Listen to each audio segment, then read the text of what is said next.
Well, this is Pat Walker at Mission Winners. I'm making a training coaching video for everybody.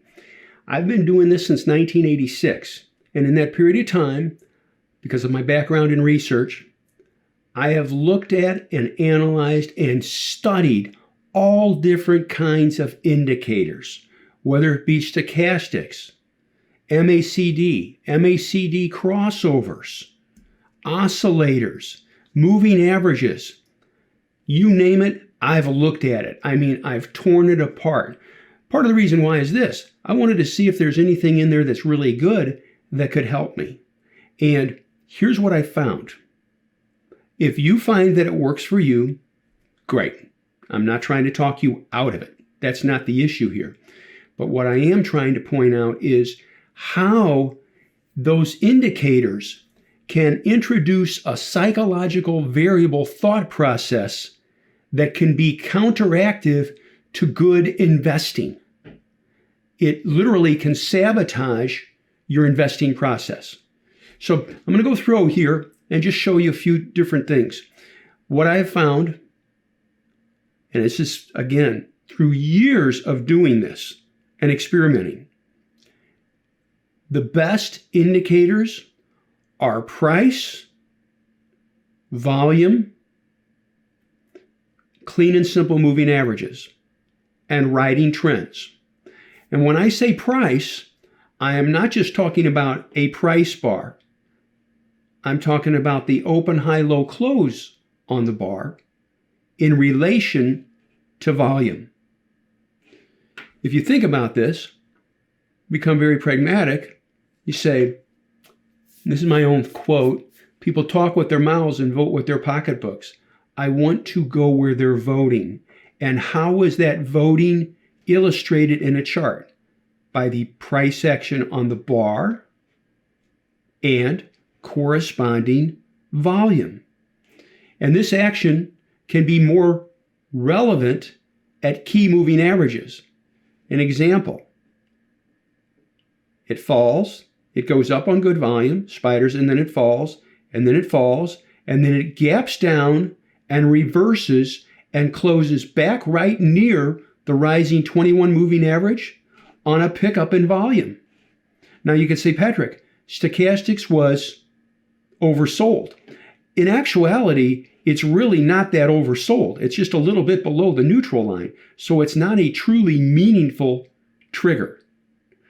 But in this instance, if you waited for stochastics to drop, you could sell. In that instance, it worked. But now I'm going to show you the fallacy of it with stocks. Netflix.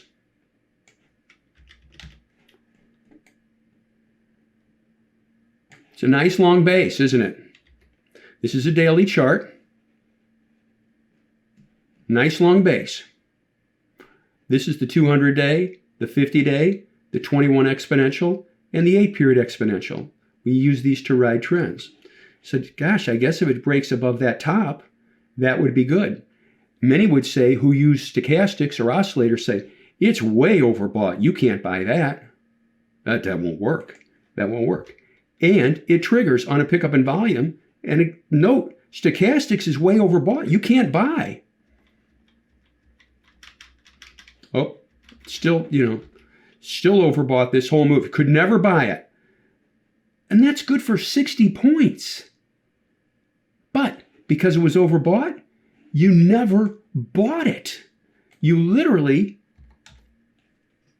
overruled price and volume. And that bias caused you to miss a great run. NVIDIA, right here, lifting through here, bouncing off, trigger on that bar. Stochastics is a little bit below the neutral line, all right? Triggers, but it's close to leading the fast line into overbought. You'd miss this run right here. More importantly, go back here. We bought this too. It runs up, it pulls back, it goes sideways right here, pulls down a little bit. You can say, those are clean and simple tops. I will buy it if it takes out that line, that clean and simple line. Oh, no, you can't do that. Stochastic, this thing is way overbought. You can't buy up there. Oh, yeah, see, nope, I can't buy it. Boy, look at that. Yep, stochastics, overbought, can't buy. And you miss this.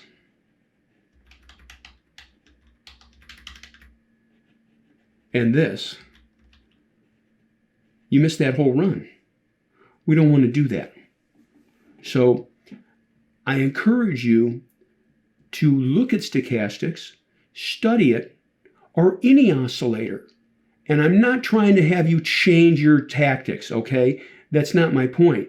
The point is, indicators can introduce a bias into our thought processes that can cause us to miss some great runs.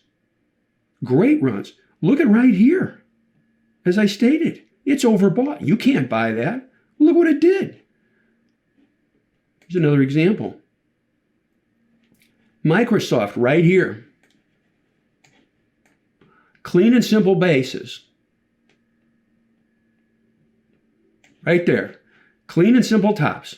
And we said to ourselves, if it takes out these tops on heavy volume and the market's good, that could be a good buy. And it starts to lift. Volume's just average, but a good volume surge on lesser time frames, hourly chart, and it lifts. And it runs. And it runs. And it runs. But through this whole move, could never have been bought. Could not have been bought right here through that pivot where we bought because stochastics was overbought. And you missed this. Over and over, you can see documentation of this working with moving averages, but how the oscillators can contradict your thought processes on a clean and simple base breakout. And we don't want to do that. We don't want to do that. Coop right here. Coop right here breaks out. Going across these tops, volume picks up. So there's no way I could buy that. Stochastics are overbought. I can't do that. And you miss this. Not a huge move, but it's a start. But you never would have owned it. You never would have owned it. So you can see the validity of trying to let them run and work for as long as possible. Here's another example.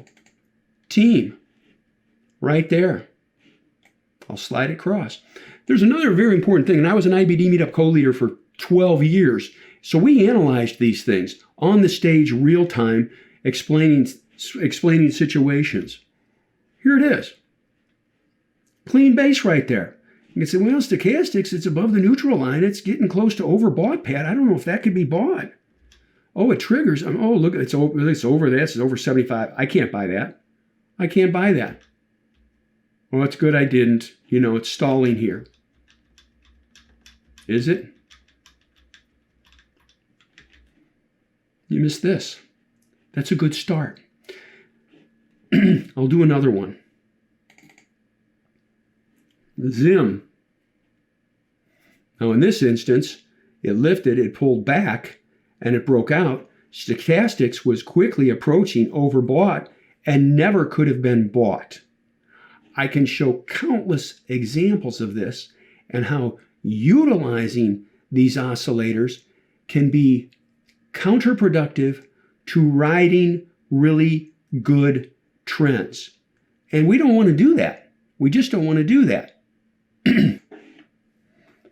And here's another example, further documentation of what I'm saying. This is a long base breakout. Some people could call this a cup and a handle. I just like the clean tops. A fourth grader could look at that and say, gosh, Mom, or gosh, Dad, if it goes across that white line on good volume, maybe it should be bought.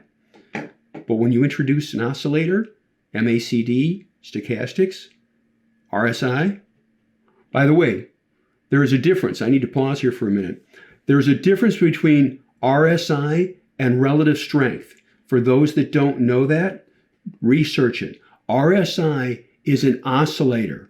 Relative strength is an assigned value of the price action of a security in relation to the price action of, in most instances, the S&P 500. Okay, just have to share that with you. So it's just going sideways right here. But, oh, I can't buy that. Look at how overbought it is. No, we can't do that. Note the clean and simple base. By the way, all these stocks had either great earnings and or great sales and were in great groups. We stratify our research. It's very, very important. We're stringent. We know for a fact, not an opinion, the vast majority of super stocks have earnings up 40% or higher and or sales up 40% or higher for 2 quarters, average sales. And they are almost always in leading groups, and they all have a high composite rating. There you go. So you've got this base right here. So here it is going sideways. I can't buy that. It's overbought. Look at stochastics. There's no way. You're foolish to buy that. Yeah, well, I guess, Volume pickup, and it goes. And it goes. Oh boy, it's way overbought. There's no way. And it goes. And here we are, day by day, hanging in, trending. On the 8-day, support on the 21 EMA, drops down here a bit, trends, lifts, goes sideways, gaps up. That can be a selling spot there, and we did, right? Pulls down, locks them out, and here's where we are right now. What's the key point? If you had done this, if you had bought, we're going to buy this, and you said stochastics were overbought, right through there, you missed this. And that is a good move. Oscillators can introduce a bias into our thought processes that are counterproductive to good investing decisions and riding trends for as long as you can. Thank you for watching the video. We hope you enjoyed it. If you did, please hit like. Maybe hit that subscribe button. We come up with new content nearly every day. Also, check out the videos on the right. YouTube recommends the one on the top, and the bottom one is something we thought you might enjoy. See you next time.